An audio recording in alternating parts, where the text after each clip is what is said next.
El gusto, como todas las semanas, estamos acá en Change TV de Change America. Mi nombre es Ciro Pérez y los voy a invitar a navegar en un capítulo maravilloso. ¿Alguna vez te has preguntado si un CEO, presidente ejecutivo, un director ejecutivo de una organización puede en tan solo 6 o 7 años lograr que su compañía sea billonaria? Bueno, quédate en este capítulo para que lo conozcas. Bienvenidos a las lecciones de cultura y negocios de Microsoft. Les voy a contar cómo a lo largo de estos años y últimamente como consultor he podido aprender de una de las compañías más exitosas a nivel global, pero no siempre fue así.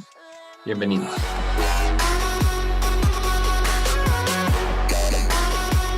Muchos de ustedes se preguntarán, ¿por qué arranco este capítulo hablando del éxito de Microsoft si pareciera que durante muchos años así lo ha sido? No perdamos de vista que Microsoft ha sido una de las compañías icónicas en toda esta transformación digital. Y es que desde su nacimiento, Bill Gates se imaginó que a través de Microsoft, cada niño en el mundo pudiera tener acceso a un computador.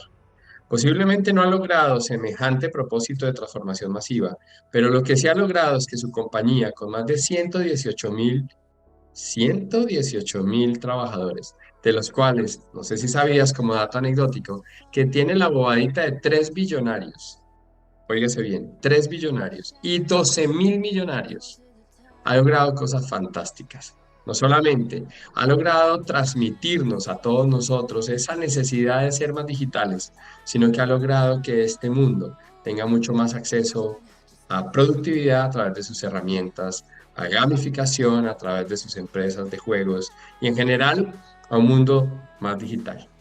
Lo que pasa es que a muchos de nosotros nos cuentan solo la parte maravillosa y Bill Gates y todo lo que tenemos que aprender, porque seguramente podría dictar los siguientes 50 capítulos de Change TV hablando solamente de Bill Gates, pero hoy no me quiero enfocar en la parte que todos conocemos o la mayoría conocemos como el caso de éxito.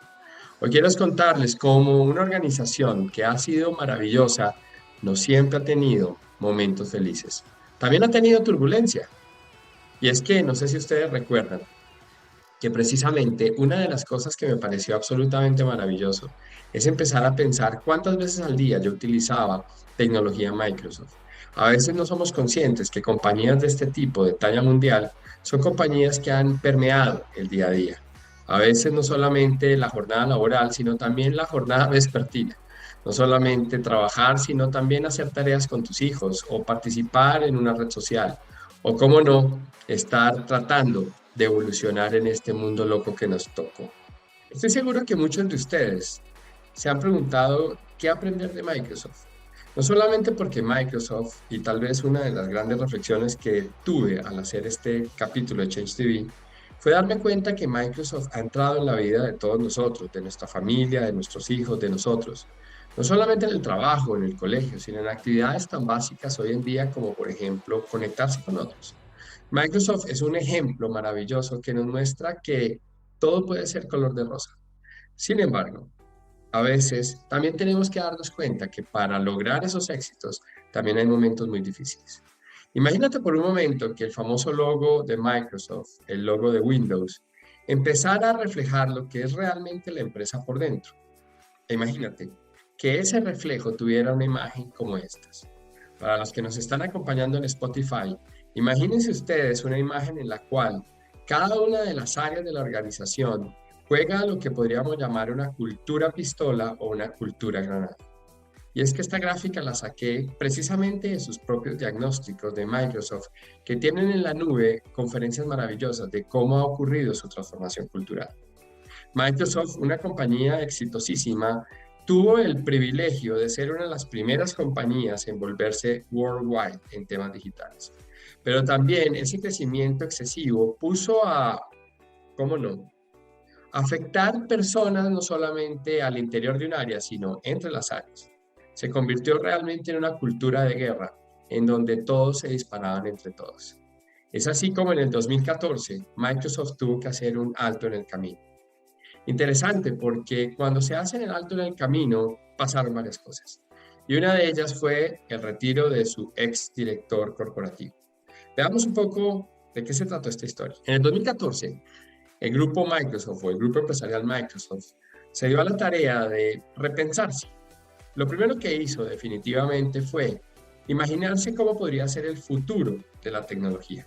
Y es así como, a partir de plantear nuevos arquetipos estratégicos, sugirió, entre muchas otras cosas claves que tenía que hacer, que llegara un nuevo director ejecutivo, un nuevo CEO.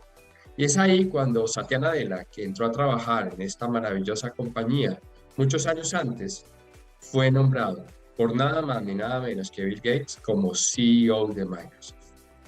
Muchas personas, y leyendo precisamente, investigando para este capítulo, muchas personas no confiaban que fuera la mejor decisión. Pero es que definitivamente dirigir a Microsoft no es tarea fácil, ni siquiera para Satya Nadella. Sin embargo, Nadella, que como les contaré en este capítulo, es una persona maravillosa, que nació en la India y que tuvo que hacer todo lo que estuviera a su alcance para lograr realmente poder tener una ciudadanía americana, lo logró. Satya Nadella ingresó en el 2014 y hizo algo maravilloso. Escribió un libro. Muchos de los CEOs o ejecutivos exitosos escriben un libro cuando ya han pasado la guerra, cuando ya tienen un éxito que lograr. Pero Satya Nadella hizo algo totalmente opuesto y fue crear sus memorias antes de ejecutar su estrategia como CEO.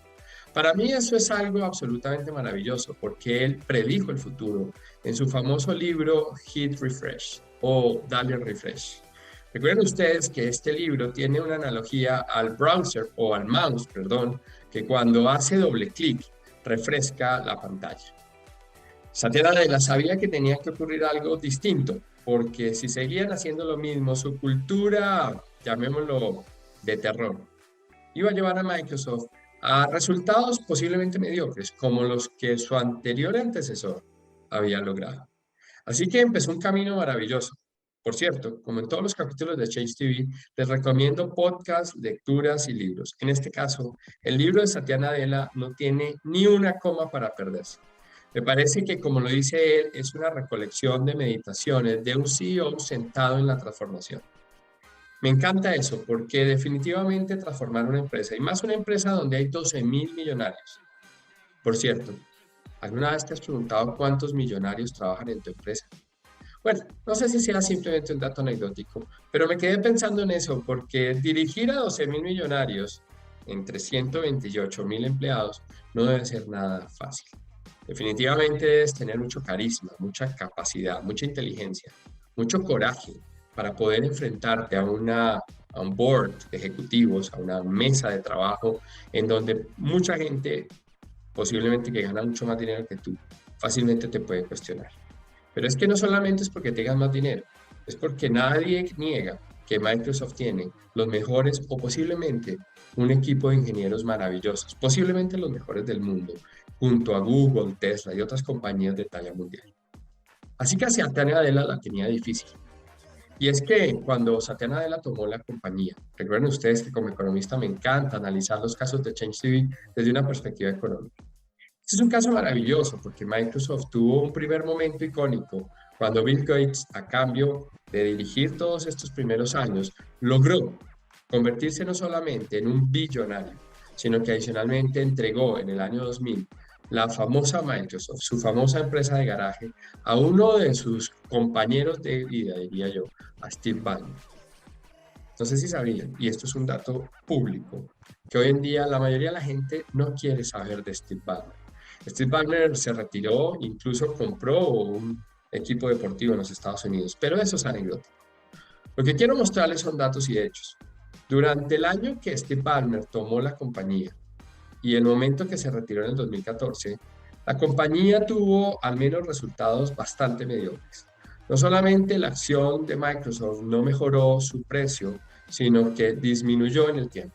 Ustedes pueden observar en la gráfica cómo la volatilidad de la acción demostraba que los inversionistas confiaban, pero a su vez desconfiaban de su equipo directivo. Así que Steve Ballmer, una persona totalmente egocéntrica, una persona que seguramente con intención o sin intención creó esa cultura que llamaremos hoy destructiva, pues terminó un reinado que ni fue tanto, porque la verdad es que creo que mucha gente, por lo menos así lo dicen los diferentes informes de Glassdoor que tuve acceso, querían o no querían a este señor. Y llega Satya Nadella, una persona maravillosa, una persona que tiene un espíritu diferente. Y es que su vida no ha sido fácil. Posiblemente ese carisma que tiene nació precisamente de un seno de una familia en donde, como muchas personas de la India, tenían el sueño americano. A diferencia de muchos de la India, muchas personas de China, muchas personas de Corea que llegan a Estados Unidos siendo los mejores estudiantes de sus universidades, de sus colegios, de sus high school, Satya Nadella era una persona promedio y eso me encanta contarlo, porque muchas veces creemos que estos CEOs son personas totalmente diferentes a nosotros. Por lo menos en la primera parte de su vida de estudiante no lo fue así. Satya Nadella, escrito por él, e incluso en varias investigaciones que tuvieron que hacerse o que se hicieron para poder comprobarse y que tuve acceso a ellas, Satya Nadella era una persona que podríamos llamar mediocre. Me parece interesante entender que una persona como él hoy en día sea CEO de una de las 5 compañías de mayor capitalización bursátil en los Estados Unidos. Pero Satya Nadella se logró reinventar. Acá voy a contar su historia. Por cierto, les quiero dejar una pregunta viendo este capítulo de Change TV. ¿Creen ustedes que un CEO puede disparar o puede limitar la ejecución estratégica de tu organización? Alguna vez, alguno de mis mentores, recuerden que, paréntesis, Change TV es el resultado de imaginarme una mentoría semanal. Muchas veces traigo a mis mentores y los entrevisto en este espacio, muchas otras recibo información y con esto construyo los capítulos. Pero volvamos a lo del mentor. Alguna vez el mentor me preguntó si realmente yo podía llevar al siguiente nivel a mi organización. Recuerdo que ella, una gran ejecutiva de una aerolínea, me hizo una pregunta que realmente todavía me sigue dando vueltas. ¿Será, Ciro, que tus capacidades actuales y sobre todo tu potencial futuro harán que la organización que representan, en este caso Change Americas, podrán llevar esta organización a un siguiente nivel? Esa pregunta todavía no la he logrado responder. Así que si alguno de ustedes tiene alguna herramienta, metodología y está escuchando este capítulo de Change TV, por favor escríbame en las redes sociales o acérquese y ayúdenme. Porque no les miento, me da cierto temor pensar que yo ya llegué al límite o soy el Steve Ballmer de la compañía que estoy dirigiendo. Pero a mis 44 años, pienso que si Satya Nadella lo logró casi que hoy tiene 54 años Satya Nadella, y si le restamos más o menos 6 o 7, que es lo que lleva dirigiendo a Microsoft, todavía me queda tiempo. Así que les voy a arrancar por contar un poco qué hizo Satya Nadella, por qué la acción de Microsoft se ha disparado, por qué hoy en día se considera que la acción de Microsoft es refugio. Para los que no son expertos en la bolsa de valores, una acción refugio o un activo refugio es aquella en las cuales realmente se puede controlar en mejor medida la volatilidad de los mercados. Y es que hoy, el día que estoy grabando este capítulo de Change TV, está a punto de invadirse Ucrania por parte de Rusia y todas las acciones, o muchas de ellas, han caído hasta en un 70 o 80%. Empresas como PayPal, empresas como Peloton, empresas como Mercado Libre están sufriendo los embates de la volatilidad. Microsoft, si bien se ha afectado como todas, ha logrado mantener su valor. Por eso es que una compañía no solamente tiene que verse por el crecimiento de su acción a lo largo de los años, sino por la capacidad de mantener su volatilidad, el precio en su volatilidad o el valor en su volatilidad. Lo primero que logró hacer Steve Ballmer, y acá les quiero recomendar el segundo libro de este capítulo de Change TV, se llama Pivoteando el futuro. Este libro fue escrito precisamente por Accenture, la compañía irlandesa más grande del mundo de consultoría, que con más de 454,000 empleados todos los días nos enseña a consultores como yo y ojalá a personas como ustedes. Lo primero que sugiere este libro es que tú tienes que tener la capacidad de pivotear tu negocio, respondiéndote a preguntas complejas tales como: ¿los productos que actualmente vendes serán interesantes para los próximos 10 o 20 años de consumidores? Los productos que actualmente son la vaca lechera, según el Boston Consulting Group, ¿serán productos vaca lechera para los próximos 10 años?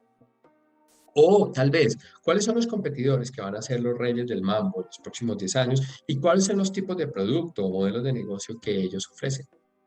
El caso fue que Satya Nadella entendió muy bien que lo primero que tenía que hacer era diversificar.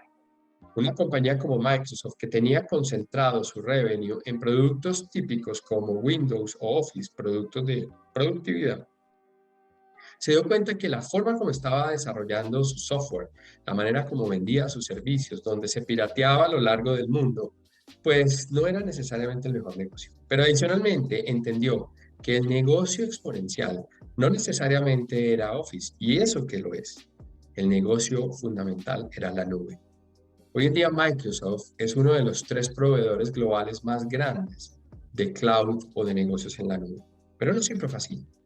Lo interesante cuando empiezas a analizar casos de negocios es que precisamente hay directivos como Satya Nadella que encontró y resolvió preguntas difíciles. Es que imagínense por un momento que ustedes tengan una cantidad de ingenieros que toda su vida lo que han hecho es desarrollar herramientas de productividad como Excel o Word y que al día siguiente les digas que vas a abrir una unidad de negocios para empezar a vender productos en la nube.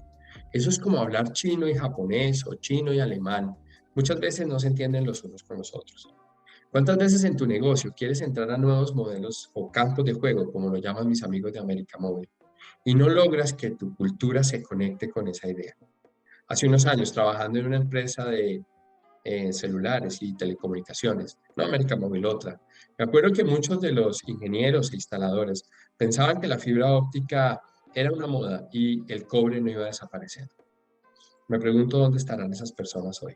Muy seguramente viendo capítulos como estos, tratando de conseguir nuevas habilidades para emplearse nuevamente.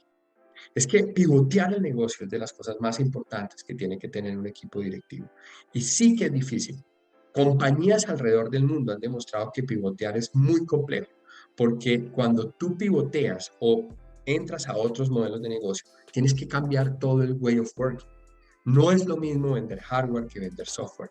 Y no es lo mismo vender software en mainframes o en cliente servidor que vender software en la nube. Eso implica un cambio de mindset. Así que mi primera gran lección o aprendizaje definitivamente es pivotear el negocio. Y pivotear el negocio requiere coraje de tu presidente. Otro aprendizaje que me parece maravilloso es que Bill Gates, evidentemente uno de los principales accionistas de Microsoft, y Satya Nadella, uno de sus grandes followers y sus grandes seguidores, supieron interpretar que no solamente es pivotear el negocio, sino entendieron que el negocio está en la recurrencia. Yo quisiera que se llevaran esa palabra este día de hoy.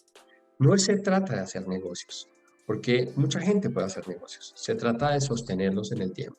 Por eso una palabra clave para los modelos de negocio futuros y actuales se llama recurrencia.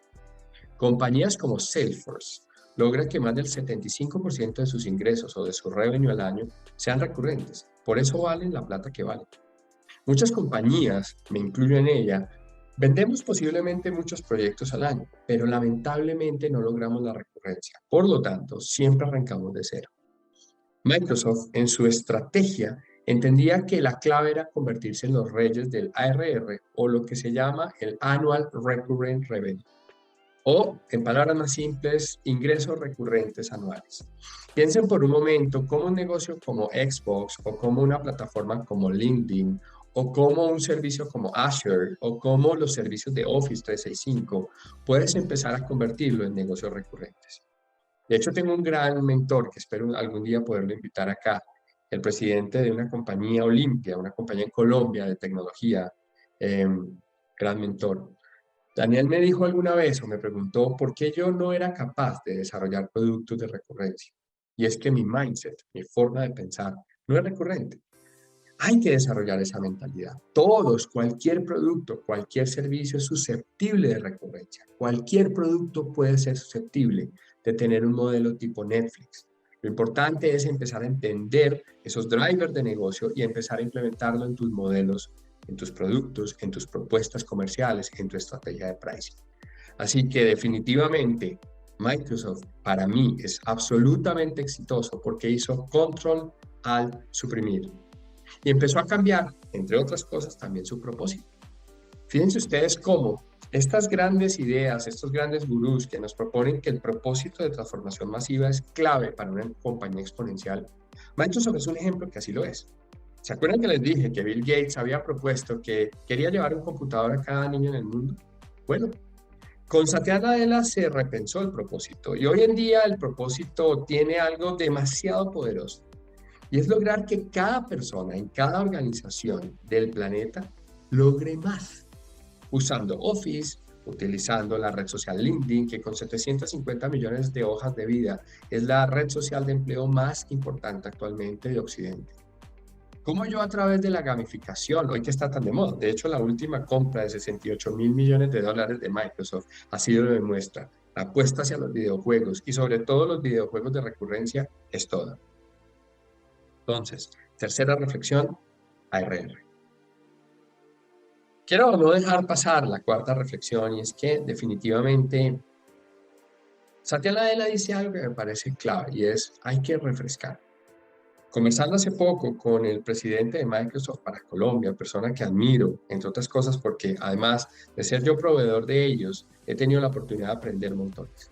Me decía precisamente en una entrevista que Microsoft tiene algo maravilloso y es la palabra o las dos letras, RE. Reinventarse, reimaginarse, refrescarse.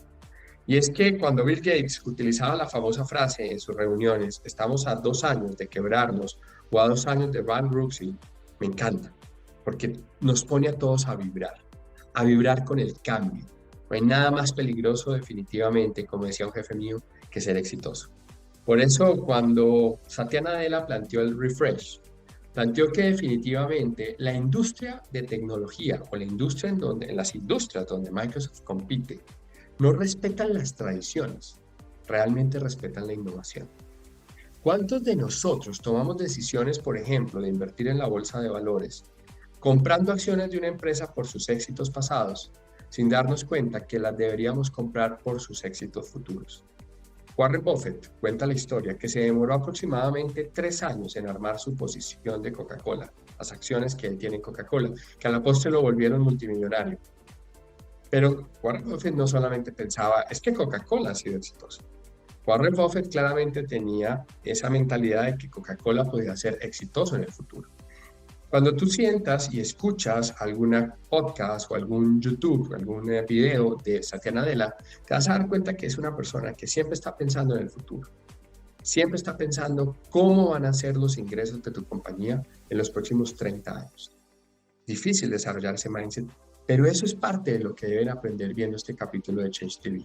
Piensen por lo menos en cómo van a ganar dinero los próximos 5, los próximos 10 o los próximos 15 años. Si solo están pensando cómo ganaron dinero hace 5 años, muy posiblemente se van a quedar sin esos ingresos en un par.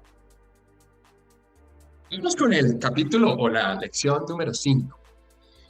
No sé si ustedes sabían esta historia, pero antes de contarles la historia de uno de los 3 hijos de Satya Nadella, les quiero preguntar, ¿cuántos de ustedes tienen la historia especial? Porque no voy a decir que es fácil, pero tampoco voy a decir que es difícil. Las cosas no son fáciles o difíciles, las cosas son. Y por eso quiero hacerles esta pregunta muy reflexiva y muy personal. ¿Cuántos de ustedes tienen la fortuna de tener hijos? Pero ¿cuántos de ustedes tienen la fortuna de tener un hijo con condiciones de, por ejemplo, ser parapléjico? ¿Difícil para mí?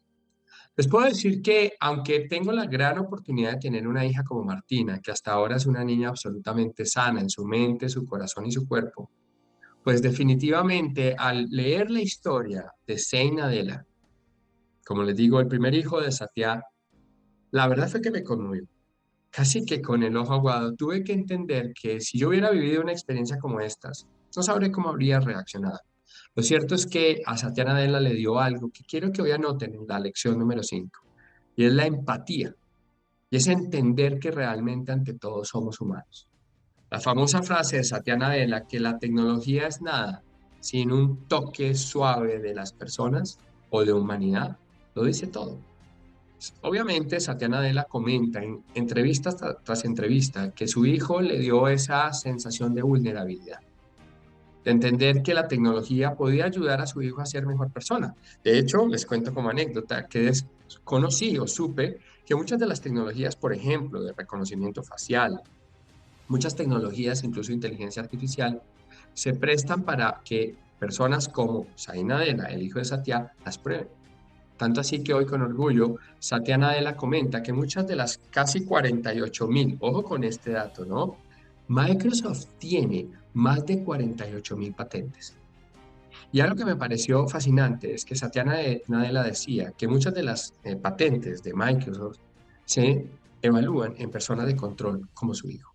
Maravilloso. Por lo menos así lo veo yo. Definitivamente, Satya Nadella dice que el haber tenido un hijo con estas condiciones le permitió entender lo que realmente se necesita y es el manejo de la adversidad. ¿Cuántos de nosotros hemos tenido una adversidad y vivimos a partir de la zona del miedo? Satya Nadella dice que entre más miedo tengas y lo sepas controlar, vas a entrar más rápido en tu zona de aprendizaje. Y es que para controlar el miedo no hay que tenerle miedo, hay que hacerse amigo de los miedos, porque los miedos no desaparecen.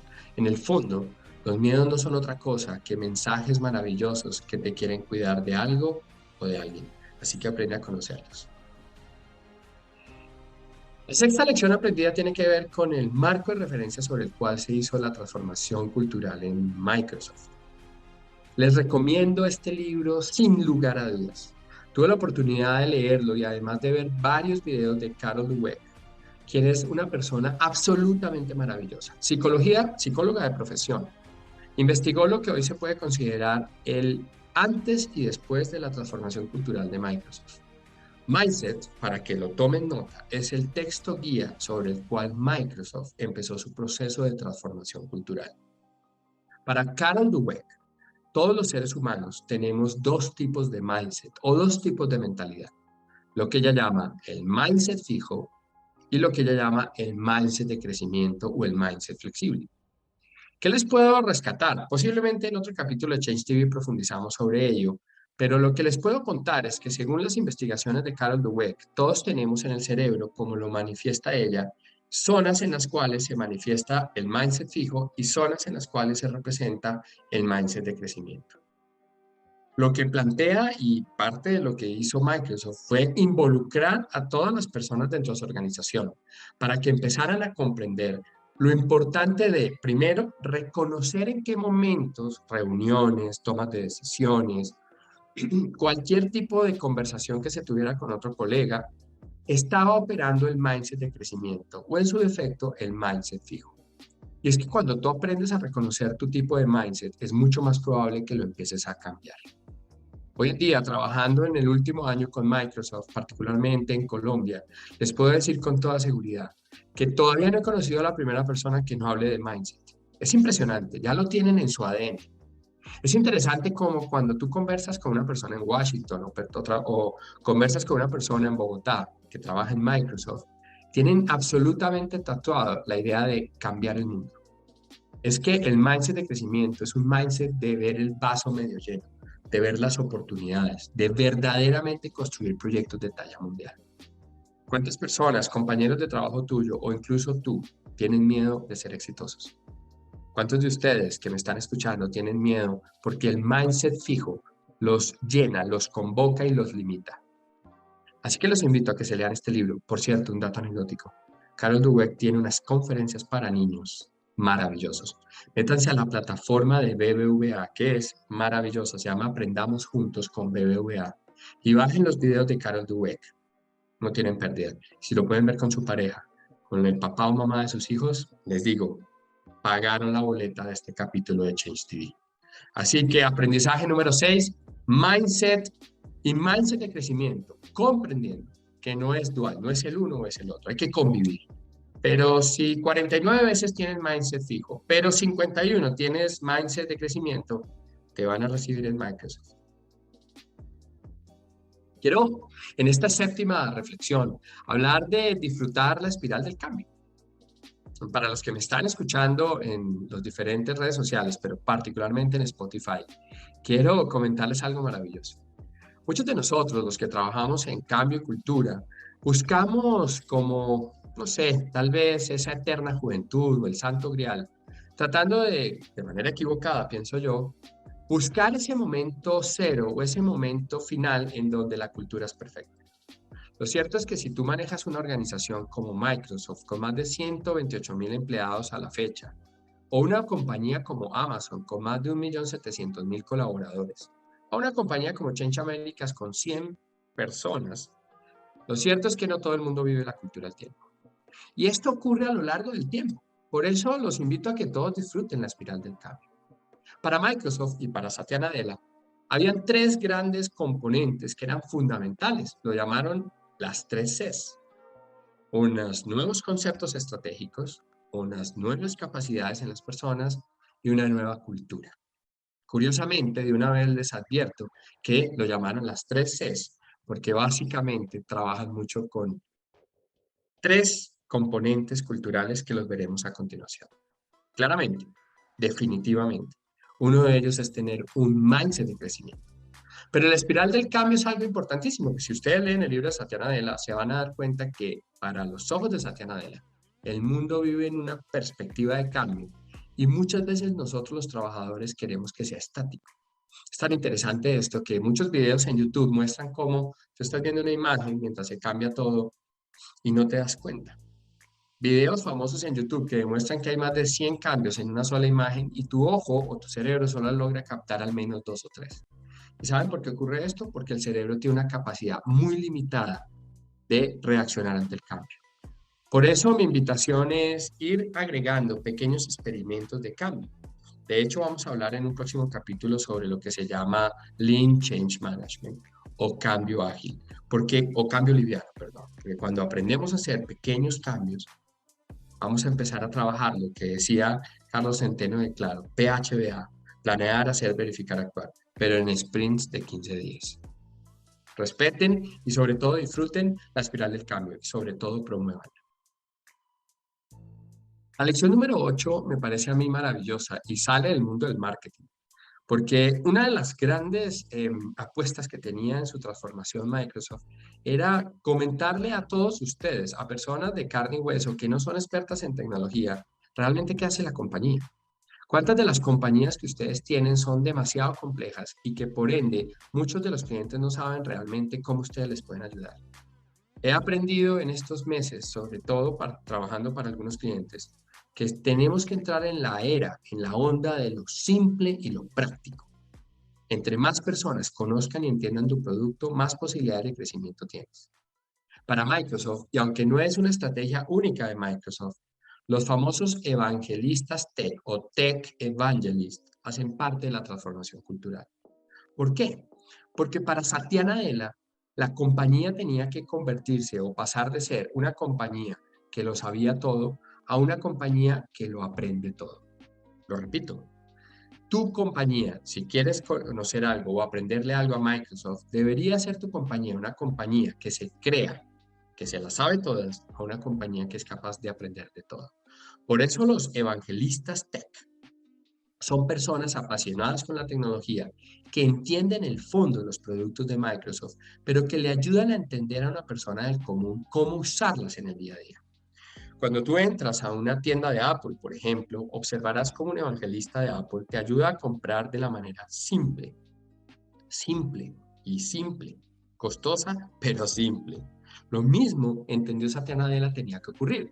Lo que pasaba en Microsoft, y no digo que no siga ocurriendo, y ese es uno de los grandes retos que tienen todavía en su proceso de transformación cultural, no es fácil que una persona se aprenda los miles de productos que tiene Microsoft alrededor de todas sus unidades de negocio.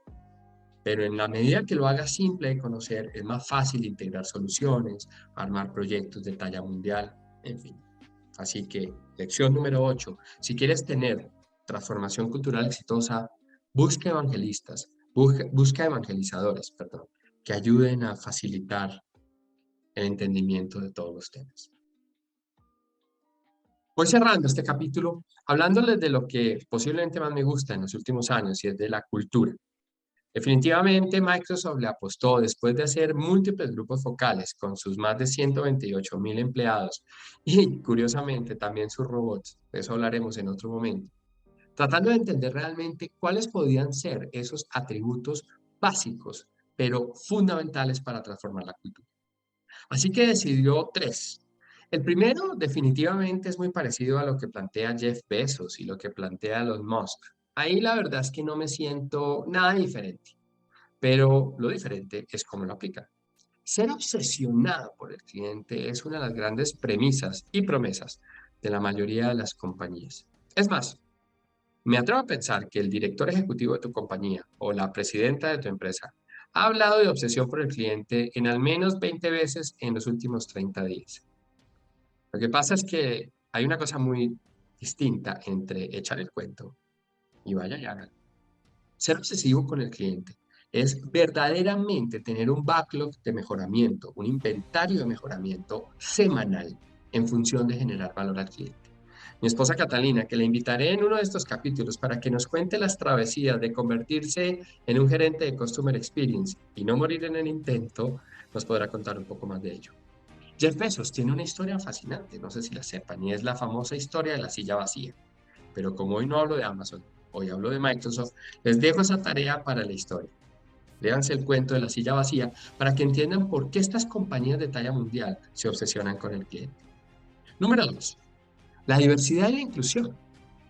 Y hablamos de la diversidad como la capacidad, según MIT, de poder disfrutar las personas diferentes a ti. Ojo lo que voy a decir. La mayoría de los seres humanos nos gusta la gente de nuestras tribus. Nosotros somos seres de tribu. Nos gusta la gente igual a nosotros. Nos disgusta, así nos parezca bonito darlo en el discurso, nos disgusta la gente que nos critica en las reuniones. Pero cuando tú valoras la diferencia y aprendes a vivir con ella, te potencias. ¿Por qué? Porque la diferencia hace que tú veas la resolución de un problema de muchas formas. Por lo tanto, una de las cosas que te quiero sugerir o que te quiero invitar es que durante esta semana hagas definitivamente la búsqueda sagrada de personas que piensan diferente a ti. Acá, un paréntesis, me acordé de mi gran amigo Andrés Bravo, que por cierto lo quiero felicitar, dado que cumple con su esposa Lina el capítulo 100 de su podcast, que es maravilloso. Los invito a que lo consulten. De hecho, debería invitar a Andrés un día que nos hable de las maravillas de liderazgo y programación neurolingüística. Pero para cerrar, hablando de Microsoft, vamos a hablar precisamente de cómo lograr crear un único Microsoft. Esta es de las cosas que más me atrevo a pensar, es maravillosa, porque muchas empresas me llaman como consultor y me piden servicios de team building, alineación de equipos, porque posiblemente en una empresa de 100, 1000, 2000, es complejísimo que la gente piense como nosotros. Ahora imagínense que una empresa de más de 100.000 empleados, donde hay 12.000 millonarios, y vamos a alinearse. Este es uno de los grandes retos que tiene Microsoft, y es que cuando un cliente hable con alguien de Microsoft, esa persona sea capaz de entenderlo 360 grados. Por eso, creo que la transformación cultural es un proceso de largo tiempo, de largo plazo. Microsoft lleva ya con el 2022, pues hagan cuentas, 8 años desde que Satya Nadella llegó a la presidencia, y siguen trabajando, y siguen trabajando. Y eso me encanta, la coherencia. De hecho, esa coherencia nos ha ido llevando a, por ejemplo, empezar a hacer cambios en sus sistemas de desempeño. Esta es la lección aprendida número 10, y la antepenúltima de esta sesión de mentoría. ¿Cuántos de ustedes, o más bien les quiero hacer esta pregunta, cómo es el sistema de medición de performance o de desempeño de su empresa? ¿Todavía están bajo las estrategias o metodologías de Jack Welch? Jack Welch, expresidente de General Electric, el cual decía que todos los años deberían salir al menos el 10% de los trabajadores de tu empresa, porque calificaban en el 10% de la distribución normal de las personas con menos performance. Bueno, miren, las metodologías y las formas de abordar control de gestión en una compañía no son verdad sagrada. Si bien estos modelos de distribución normal de desempeño fueron absolutamente exitosos en los años 90, porque compañías tales como General Electric así lo demostraron, Microsoft se dio cuenta que este tipo de modelos de desempeño lo único que hacían era poner a competir a los unos con los otros. Y es que como en el juego del calamar, si a ti te están midiendo y sabes que al final de un periodo de tiempo, imaginémonos un año, van a salir con los de peor performance, pues al final a ti no te interesa compartir información con el compañero de al lado. A ti no te interesa contar datos, a ti no te interesa contar tus clientes, a ti no te interesa entrar a conversar y a compartir tus proyectos. Microsoft en el año 2015 y particularmente en el 2017 se dio cuenta que uno de los principales destructores de cultura era su modelo de gestión de desempeño, en la cual los únicos que se sentían bien eran aquellos que tenían tanto poder que nunca salían mal calificados. Y entonces hubo un momento de ruptura y cambiaron el modelo de medición de desempeño. Hoy en día los invito a que consulten en internet el modelo de gestión de desempeño. De hecho, ojalá pueda invitar a Marcela de Microsoft. Ojalá esté escuchando este capítulo porque ella me lo puede explicar mucho mejor que yo. Hoy en día en Microsoft se mide muy distinto y no se busca cómo yo comparo a uno con el otro por el simple hecho de descalificar a uno. Lo que hago hoy en día es tratar de que cada persona sea consciente de tres cosas: su impacto individual, su contribución a otros y, ojo de esto, su, en inglés, leverage others, o capacidad de aprovechar con otros. Esto me parece vital hoy en día. Es decir, cómo yo puedo agregar valor como persona, cómo yo contribuyo con otros y cómo desarrollo y potencio a otros.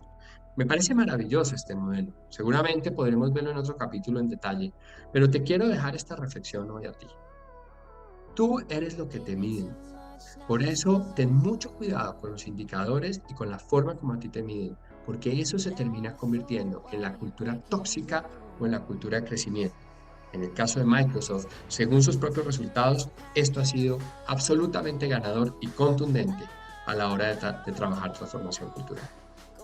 Y cerrando definitivamente este capítulo, quiero darles esta penúltima lección aprendida de lo que realmente me he llevado de trabajar en Microsoft. Y es definitivamente lograr que cada uno de los trabajadores de una compañía viva al menos un workshop o un taller o un seminario de lo que se llaman sesgos de diversidad. La verdad es que yo no entendía mucho estos temas, y aunque soy parte de varios comités académicos en agremiaciones como ACRIC Colombia, me he dado cuenta que muchos de nosotros tenemos sesgos y no nos hemos dado cuenta, porque al fin y al cabo son sesgos. Por lo tanto, para Microsoft fue vital que cada uno de los trabajadores empezara a identificar esos sesgos. Te voy a poner un ejemplo. Pensar que un ingeniero latino no iba a ser exitoso por el simple hecho que no había estudiado en Stanford podía ser un sesgo normalmente recurrente en Microsoft. O pensar, por ejemplo, que un africano o que una persona de clase media de la India no podía llegar a ser presidente de Microsoft. Increíble, ¿no? Yo los invito a todos ustedes que les sirva de algo este capítulo, y es que en esta lección aprendida número 11 se respondan a la pregunta: ¿cuántos sesgos tienes tú que han limitado tu crecimiento?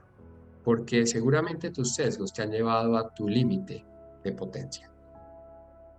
Bueno, quiero dejarlos con este cierre, con mi 12ª reflexión de haber trabajado y de lo que he aprendido con la cultura de Microsoft. Muchos de ustedes les encanta recibir placas, menciones y honor por su pasado. Pero ¿por qué no pensar en recibir placas, menciones y honor, y uno que otro like por sus proyectos futuros? Y es que cuando hablamos de sostenibilidad, tema que no nos debería a nosotros generar sensación de que es algo ajeno, sino que debería ser algo que todos tengamos en la cabeza hoy en día. Salió ayer un dato en CNN, y es que el mundo está reciclando al menos solamente el 9% del plástico a nivel global. Esto definitivamente está poniendo muy complejo. Colombia empezó precisamente en estos días una misión a la Antártida para tratar de entender cómo precisamente el cambio climático va a afectar el Nevado del Ruiz. Y el Nevado del Ruiz, para los que no conocen en Colombia, podría detonar una cantidad de problemas ambientales. Yo les quiero dejar esta reflexión, y es que muchas veces nosotros creemos que el futuro lo va a crear quién sé qué, no sé quién. Realmente el futuro lo creas tú. Ya se viene la generación alfa, por cierto, ya saben cuál es la generación alfa. Mi hija Martina ni siquiera es de la Z, es de la alfa. Y esa generación sí que la va a pasar complicado con estos temas de sostenibilidad. Por eso te quiero invitar, como lo dice Felipe Bayón, presidente de Ecopetrol, a que empieces a tener un mindset de sostenibilidad. Cómo utilizas la tecnología en beneficio de sostenibilidades futuras. O así lo piensa Microsoft. Ha sido un placer trabajar con ustedes en esta mentoría de Change TV. Nos vemos a la próxima. Y por cierto, dale un like o comparte esta información con personas que crean en Microsoft, crean en transformaciones culturales, o como no, se vuelvan fans de Satya Nadella. Ha sido un gusto. Nos vemos en la próxima.